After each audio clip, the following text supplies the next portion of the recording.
What are you trying to give us a motherfucking stroke? Telling us to eat more salt and shit? The fuck's wrong with you? That's it. I'm done. Bye.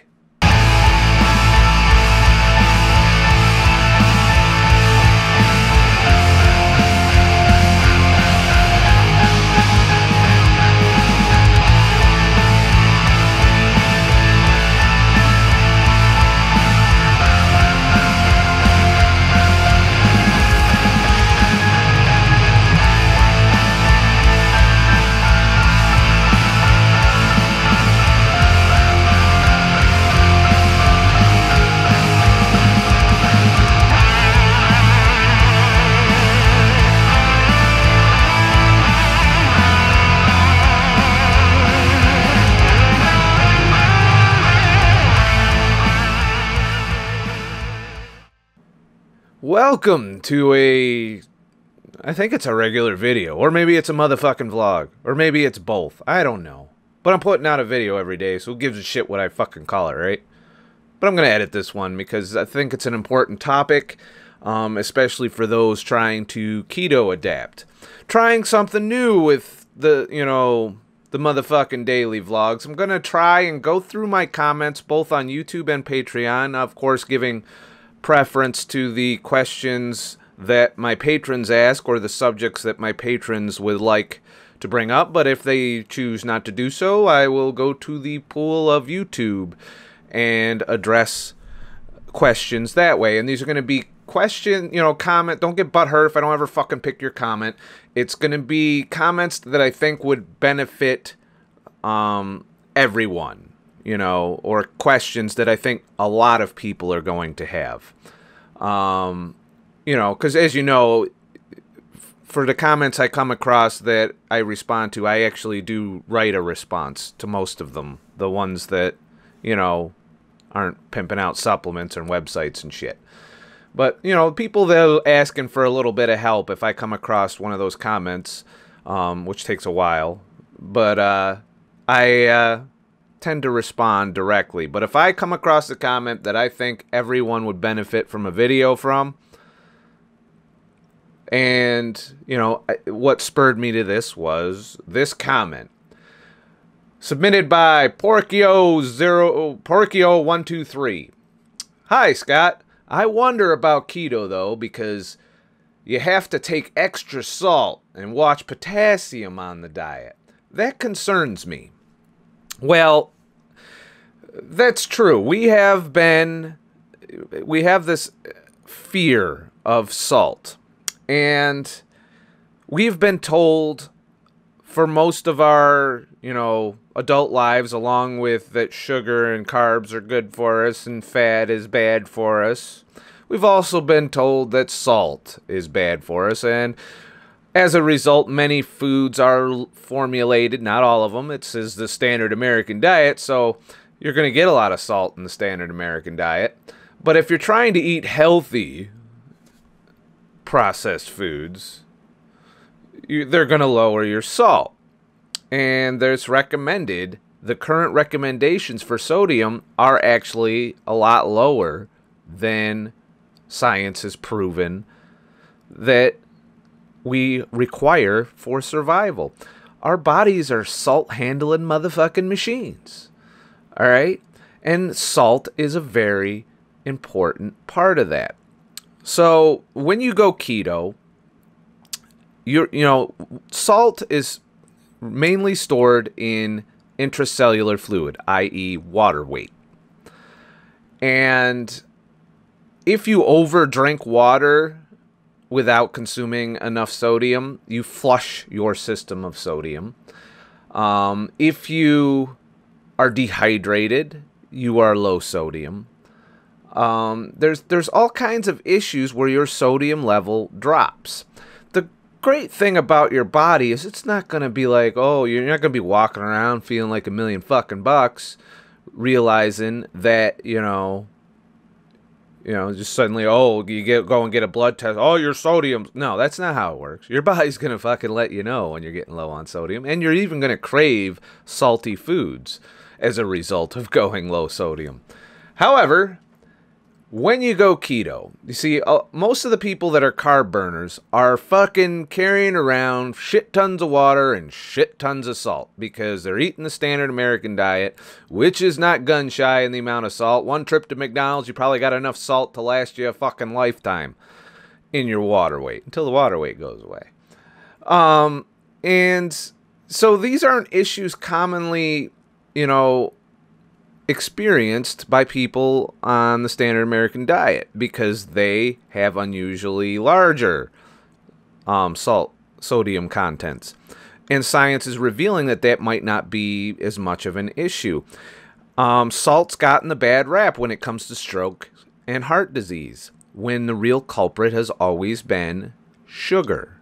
High sugar diets cause those issues, and the more of the dose, the more likely you are to get those issues at an earlier age.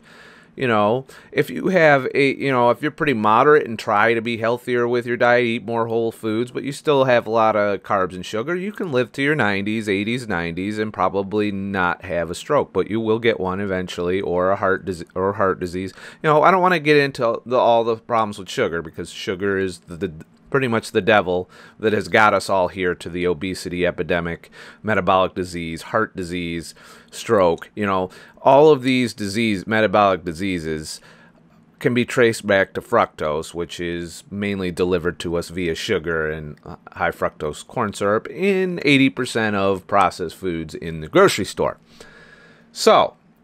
But salt's always taking the fucking shrapnel from this whole fucking thing. So a lot of people, when you start talking about high and low salt, they get a little jittery. They're like, I don't want to fucking die, And, science isn't supporting it. In the link in the description, I'm going to put a link to an article, which also at the bottom of that article links to the original study. But there are studies that show that associate, not causate, a low sodium diet increases all-cause mortality. Our bodies are good at handling salt, and salt is essential. Here's what happens when you don't fucking get enough salt. These are the symptoms. Tell me if these sound familiar if you've been ketogenic or fasting for long periods of time, because these are spot on. First of all, low blood sodium is called hyponatremia. That's the official medical motherfucker word for it. So hypo motherfucking natremia is something we want to avoid. But yet, when you first go keto and you dump all your water weight within the first 3 to 4 days, or if you're fasting within the first 2 to 3 days, I say as I consume my diuretic. With coffee, by the way, makes you piss, free water, which makes you lower your sodium content. These are reasons that we have to keep our salt up. But however, you will notice weakness, fatigue, headache, nausea, vomiting. Vomiting obviously being when you're getting to the extreme low sodium levels. Muscle cramps, confusion, irritability. Okay, so basically, if you felt that way while on keto and while fasted, it's a very strong indicator that you have depleted sodium issues. And the only real solution, people want to pimp supplements and, you just add salt to shit. All right, it's not hard to find salt. You can do, and if you're really feeling like shit, you need to go to the bone broth bouillon cube solution of really pumping in the salt. But if these are mild versions of these symptoms, because it's a gradual, it's a curve, and slowly but surely they get worse if you don't address the problem. But if you're experiencing those while you're keto and while you're fasting, you need to take in some salt and some water to put it in. Now, you can flush your salt out a couple of other ways. As I said, taking a diuretic, becoming dehydrated, will lower your salt levels, alarmingly so if you are, if you're not holding water weight, which is the case for a ketogenic diet or a very long fast. And this has mainly been an issue during adaptation. After 3, 4, sometimes 5 or 6 weeks, depending on your situation, you tend to find that these symptoms alleviate. You don't get them as often unless you're doing extreme sweating and extreme exercise, in which case you need to be mindful that you're taking in salt and water. If you know you're going to be doing physically intense shit, you're going to need more salt and more water to hold it. And, salt kind of makes you hold on to some water weight as well. So as, you find your footing over time, your body does hold on to a little bit, not a lot, not back up to carb levels, but you hold on to more water weight, therefore holding on to more salt, and you experience these symptoms less often. It's a growing pain. It's part of keto flu in my book. In fact, I would say it's probably one of the bigger causes of what people describe as keto flu, is they switch to the high-fat, low-carb diet, but they don't fucking keep in mind they need more salt because they're dumping it. They're pissing it away. You're going to be on the fucking, in the bathroom pissing away all your salt as you adapt. And your body might dip a little lower, but your body's pretty good about figuring out that, hey, okay, we need to hold on to some of this shit. And over time, you will hold on to a greater amount of salt, But there, it's not like your body's not going to tell you when you're fucking up. And if your body's consistently telling you you're fucking up, then you definitely need to address salt in your diet. You need to raise it. Contrary to what we've been told all these fucking years, that's what's going to happen. I ran into this yesterday. In the middle of the day, for no apparent fucking reason, even though I had a decent night's sleep, about 7 hours, literally I was drinking a coffee at the time, because that was my instinct when my energy crash comes, which I don't have very often. But yesterday I had a massive energy crash, as in I needed to take a fucking nap. I had no energy, didn't want to move, couldn't get motivated, was having trouble keeping my eyes open. I was trying to read a book at the time. That probably didn't help, but still, this is not an issue I normally deal with, so it stood out to me immediately. So throughout the rest of the day, I made sure to add salt to every food I ate. It's my eating window, my 36-hour eating window. I'll be over with tonight. But I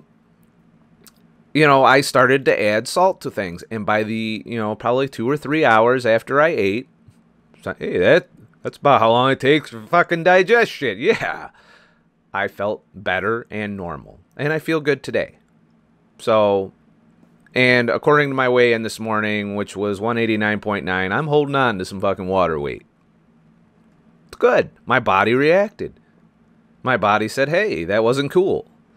And it tried to use the salt to hold on to the water. And the more salt you take in, the more water weight you will retain. A lot of people think that's a bad thing. It's not. You do need to hold on to a decent amount of sodium and water weight, especially if you're physically active. So don't mind those few extra pounds of water weight you might put on if you increase your salt, because you need them especially if you're physically active. Now, if you sit on your ass all the time, you don't necessarily need to do that as much, but you should still see, if you go too high and you're healthy on your salt, as in you're not hypertensive, which is mainly happening when you're in a high sugar situation, then raising salt just results in you pissing more salt. Your body keeps the right amount of salt. We are good at regulating salt. The kidneys are involved in that. So, don't be afraid of overdoing it if you are keto adapted, not hypertensive, and you are fasting. You can't really overdo it. And if you're drinking coffee on top of that, you're not going to overdo it, because this makes you piss your water weight away.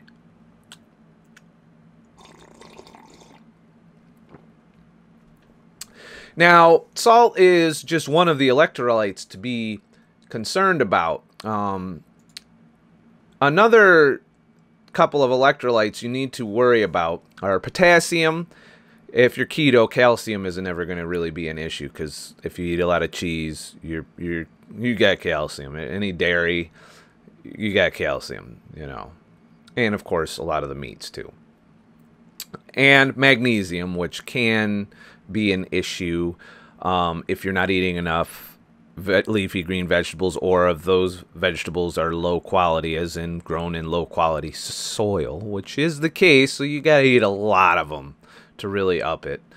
But there's other sources of magnesium. You can go and Google what kind of foods are high in magnesium that you can consume if you feel this is an issue for you. I myself, another thing that you can do to increase magnesium is take Epsom salt baths, because magnesium can be absorbed through your skin. You do about 30-minute bath, and it's kind of relaxing. I tend to take in some research while sitting in the tub and get the magnesium going. And it gets absorbed, and it fills the magnesium requirement of your body. The things that can reduce these are, of course, coffee, diuretics, but coffee does contain potassium to a degree, so I wonder if that balances that out. But these are also mainly stored in your water weight. That's the thing. That's why we need our electrolytes. It helps our cells do their job. It helps them function. It helps them work. And when you fuck one of these things up, you're going to have issues. Now, the biggest issue that's going to let you know that magnesium and potassium and maybe calcium, but not so much, are out of whack are cramps, particularly leg cramps. And I've had these. I've had massive cramps in my calves in the past. And the times that they happened were mainly associated when I was doing keto and then doing longer fasts, like 72 hours plus, interspersed with the keto, while not quite keto adapted yet. I have since learned that if I'm going to do a longer fast with keto, I dramatically, up my intake of sodium, and make sure that I'm holding on to some water weight going into the fast. And also, I continue with the magnesium baths, the Epsom salt baths, while fasting. Bone broth, if you consume enough bone broth prior to your fast, you're not going to have an issue. That pretty much get all your electrolytes that way. You can even add salt to that and really take it up a notch. But there's ways to prep for the initial periods where you will have issues. After a while, even on a long fast, your body adapts. It finds its minerals other ways. And it really, since you're consuming water, you are actually getting a little bit of minerals depending on the quality of the water that way.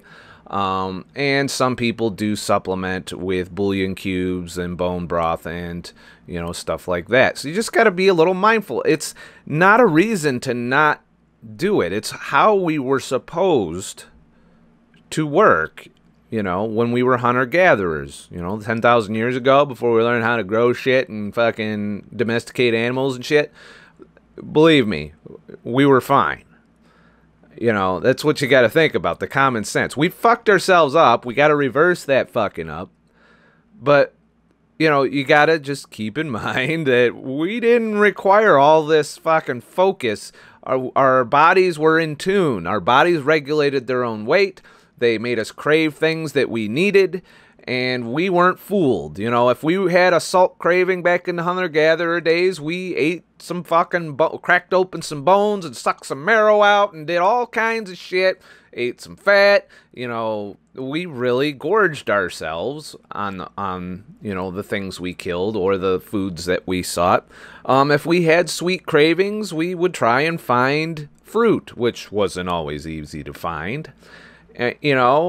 So our bodies were all tuned. The problem is these days we got a lot of fake foods and frankenfoods designed to tweak those ancestral cravings and suck us into the addictive shithole that sugar has become, and really destroy our health in the process, because we're not doing what our bodies are designed to do. We think we are when we have them sweet cravings and all of that, but we're really just fucking ourselves.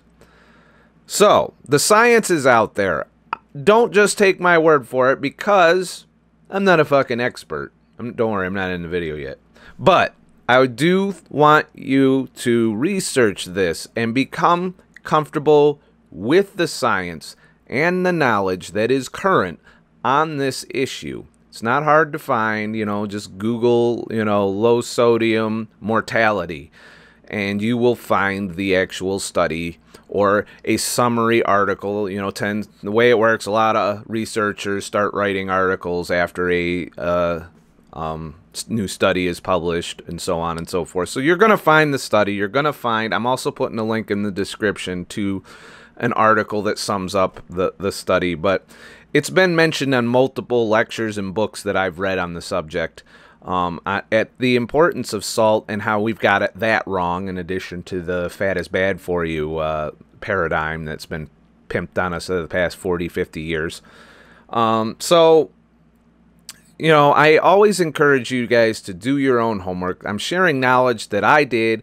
I obviously have had the same issues that a lot of you may or may not experience, and these are the things I did to solve those problems. But for the longest time, I didn't know it was a fucking problem. I was like, why am I getting leg cramps? Why do I feel like shit? Where did my energy go? I thought that was supposed to fix my fucking energy. Well, you know what? It's not the diet that's the fault. It's the lack of sodium consumption. And if you're a coffee and tea drinker or any other diuretic, it's actually, you're more likely to be experiencing sodium depletion issues or mineral depletion issues. And it's because these are stored in our water weight. So we got to stay fully hydrated, not overhydrated, because you can overdo it and flush the system. But when you're thirsty, drink. You know, when you're not thirsty, don't force yourself to drink. And when you eat, consume electrolytes in your meal. Mix them in. Salt, seasoning. You know, eat vegetables that are high in fucking magnesium, potassium. You know, figure out, go out and find out what foods are high in that fit into the ketogenic diet, and you won't skip a beat. You know, so put salt on your shit. It's okay. If you're keto adapted. If you're a carb burner and you're eating the standard American diet, the salt just exacerbates the issues caused by sugar. As in, the sugar's the problem, but the salt aggravates it. If you end up with hypertension from a high sugar diet, your high salt levels will further that, will make it worse. Take away the high sugar diet, salt isn't an issue anymore. And that's the moral of the story.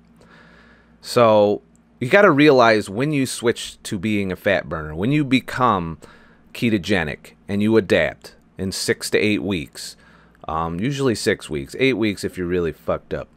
Once you're fully adapted, you're not running on the same energy as most people around you. All right? That's the thing. Keto is still a minority diet right now. There's not a lot of people doing it. It's growing. It's growing in popularity. People are signing up. People are starting to know what the fuck I'm talking about when I get out there in the world and I say, oh, yeah, can you put some heavy cream in my coffee? I don't know, not heavy cream. And they're like, why the fuck are you doing that? It used to be the look. Now they're like, oh, yeah, you're one of them keto motherfuckers. So the word's starting to spread. All right? So, you know, this is the importance. If you're experiencing those symptoms, and let me go over them one more time because they're important. Weakness, fatigue, headache, nausea, vomiting, muscle cramps, confusion, irritability. If you are experiencing those, then you need to be concerned. Now, some other causes that could contribute to this, you know, if you have diarrhea, anything that causes dehydration, alcohol is a big one for depleting your electrolytes. Anybody with a bad hangover can tell you how that works, right? Well, that's one of the reasons you get a hangover, is because your electrolytes get flushed right the fuck out of your body along with the alcohol. So Diuretics, coffee, tea, that kind of stuff. Or if you're taking actual diuretics. Drinking too much water, which is, you know, I would contend people aren't doing that unless you're an elite athlete or you're in the gym and you're one of them gym motherfuckers who are kind of shooting themselves in the foot by fucking drinking a gallon of fucking water while they're working out. Will flush your electrolytes out. You're diluting the electrolytes that you're consuming. Drink when you're thirsty. You know when you're thirsty. You feel it. You know what it's like to be thirsty. Dehydration, kidney disease. Ask your doctor if you got kidney disease. They have ways of figuring that shit out. Liver disease. A lot of us are on the fucking door with that. So if our livers are really fucked up.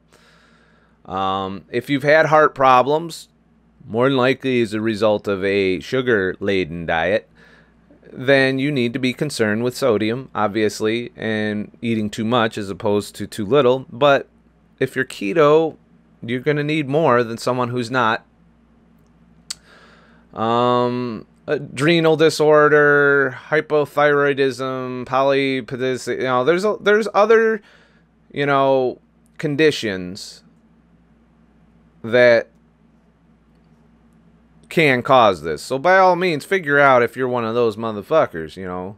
Consult with a doctor. A lot of the pill pushing, or what I like to call them, pill salesmen, because that's what a lot of doctors are nowadays. They're starting, it's changing. It's slowly. There's education has spread about nutrition to the medical community. They're starting to realize that they're getting screwed financially by those of us who are fixing this shit on our own.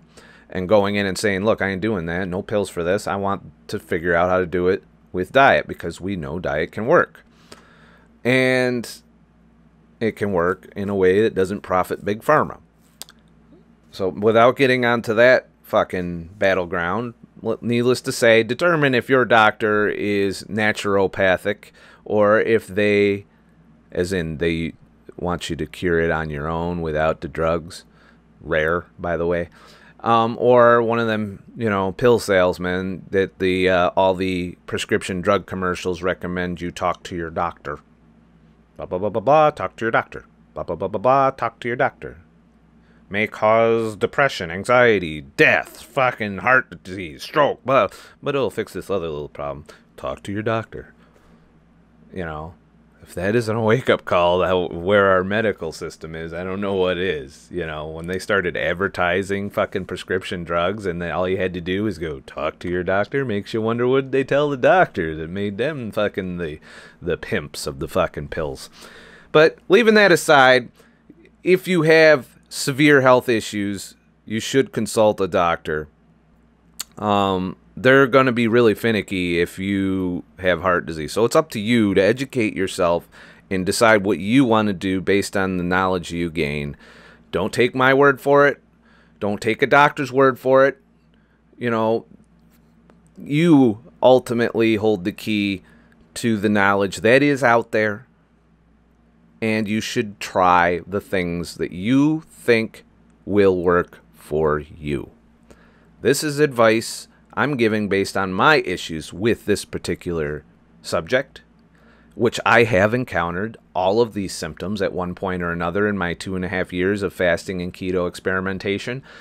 And I've dealt with them simply by eating more fucking salt and making sure my magnesium and potassium intake is appropriate. So, that being said, do your homework.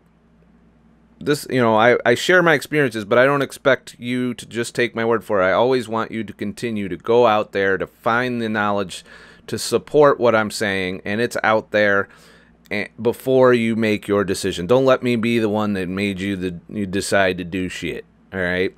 This educating yourself is the best fucking thing you can do for your health.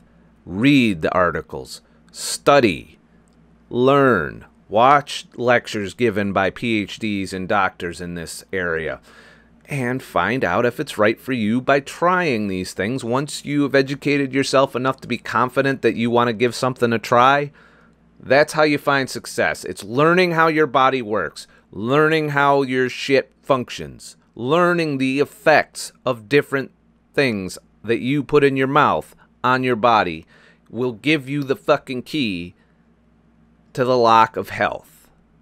I am way healthier now than I was 2.5 years ago because I did my homework, I did my research, I learned how my body works, I learned biochemistry, I have learned all of these things.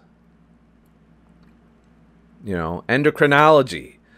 You know, I never thought I would study how hormones work in the body, but I found that that is the key to weight loss. That is the key to health and nutrition, is your hormones. Learn as much as you can about how your hormones work, how your liver works. Your liver is the root of all the evil. As far as the damage caused to your liver causes all of these other issues. And if you get your liver healthy, you will fix all these downstream health problems that come from a fucked up liver. And the biggest thing that fucks up your liver, no matter what diet you're on, is overconsumption of fructose and alcohol. Those are the two big ones. We all knew about alcohol. It's not been news. Still drink like a motherfucker. But it wasn't until recently sugar started to really come to light as, you know, in fructose. And the fact that it's 10 times harder it's the hardest thing our liver has to deal with. It's harder for our liver to deal with than alcohol. Because we have a little help metabolizing the alcohol.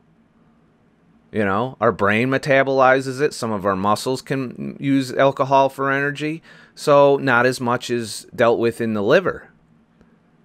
Most, if not all, of fructose has to be metabolized in the liver. And it causes damage. And it causes heart disease, de novo lipogenesis.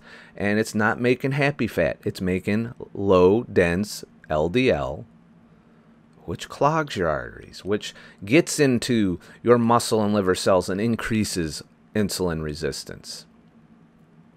So without going further into that rabbit hole, because this motherfucking video was supposed to be about salt. Bottom line, do your homework. If you're experiencing symptoms, look into it as the reason why. Try and determine how much salt you're really getting in your diet. Is it the reason to not be ketogenic and not fast? No. It's a reason to not be standard American fucking dieting. Okay? The issue is not the low sodium that you might get during a keto adaptation. That's not a reason. How many people have you heard of dropping dead from going keto? How many people do you know have dropped dead from a high sugar, high carb diet?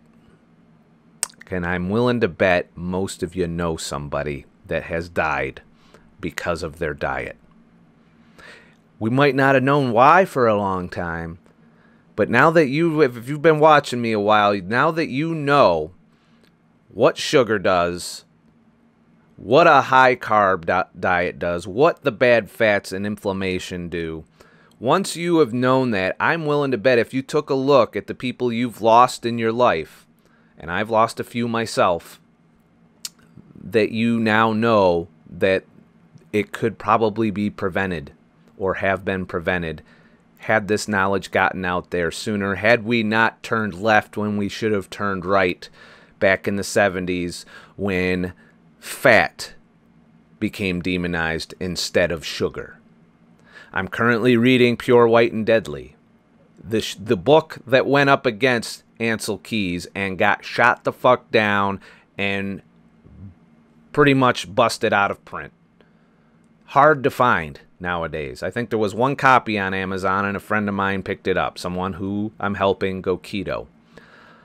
So just you gotta know, that I'm not talking out of my ass on this subject, but don't just take my word for it. Go out there and you can find the knowledge is out there now. You might have to sort through some bullshit. There's a lot of bullshit on the internet. but tend to look towards people that have done this, that have treated patients this way, that have tons of clinical trial experience, that have scientific studies that have studied this in random controlled environments. And that should be all the proof you need. Don't listen to the fucking health blog on mainstream media where they're telling you how to be healthy while pouring sugar in their little fucking recipes. Because they're not doing you any favors. They're doing favors for the industries that advertise on their channels. And we all know where I'm at with that whole advertiser-driven content shit as they try to encroach in YouTube. But remember, in case I didn't remind you enough with that long spiel, I'm not a fucking expert. I'm just a motherfucking asshole. So, I would like to thank my patrons. We're back on track with Patreon. You know, we have a new sponsor. Jason, thank you. Welcome for sponsoring. The credits will be in the end. Link down below for patreon.com/ScottTheTruckDriver. If you would like my daily blog and you want to help me continue to pump out this level of content or better, throw a buck or two at the fucking Patreon. $1 a month. That's not a lot. But if everybody did that, I could pump out way more content than I do now. Because I wouldn't have to do anything else. I could just do this. That's the goal of Patreon. And we're maybe a little under halfway there. I know I put a goal of 2,000 on there. And that's to be able to comfortably do this in a, better environment, and to upgrade equipment and to do all of that. But when it comes bare bones to just doing what I'm doing, it's not too much more that I would need to do this full time. I could probably do this full time at $1,000 a month comfortably as far as my current lifestyle and living situation, which, it wouldn't be much traveling going on for that because traveling costs money. But I can sit in front of a fucking camera, do research, talk, and do all of that full time at probably $1,000 a month. About half of the goal that I put on Patreon. And as we continue to grow, that becomes more achievable. I know I've been bitching a lot about YouTube. I'm not the only YouTuber bitching as far as the ad revenue and whether or not that's a viable, form. For now, I'm still getting ad revenue. I haven't been demonetized. A few videos that I was pissed that got demonetized for because I knew that they were well-performing videos have since been remonetized. I have no idea how. I didn't appeal it. It just happened. Or maybe they are technically still in that yellow demonetized status and they just took away the little yellow icon so I don't get triggered. That's a possibility. However, I'm not seeing it a downward trend in the ad revenue yet. But I'll be keeping an eye on how the videos that were flagged as not advertiser friendly at one point or another to see if they underperform the videos that were. But as it stands, I've watched those videos and seen ads come up, so I'm not overly concerned right now. But I am leery of the future of the day where I wake up and all my ad revenue's gone. Could happen. So I don't want to put all my eggs in the ad revenue basket. I would much rather have the support of those that could to provide the content for those that can't. And if I can't, if it all fails, I'll still make videos. It'll just be back to 1 video or 2 videos a week. If I can. Depends on what I do in my life, as far as my other business choices. So thank you to all my patrons, and thank you to my new sponsor, and thank you to my producers. And, you guys are making this channel continue to grow and continuing to allow me to do as much shit as I can fucking do. This was a long one today. I'm going to give you a couple days to take this one in. So there might not be a video tomorrow. And the reason I want to skip tomorrow also is I do want to crank out my minimalist, trip to fucking Watkins Glen, which is an extensively production heavy video, because I got some photo editing to do for that video. So I want to kind of dedicate tomorrow's time that's allotted for YouTube to that. So since this is a longer video, and plus I've had people say they're having trouble keeping up, I'm going to dedicate some extra time to that. And so no motherfucking vlog tomorrow. Just take this video in if you haven't already. I will be doing a live stream at some point later in the week, maybe Friday, maybe Thursday, I don't know. I have to figure it out. And also, I'm going to see the motherfucking Hodge twins, so I'll be filming that, of course, probably with my phone, because I don't think they'll be comfortable with me sitting there with my camera.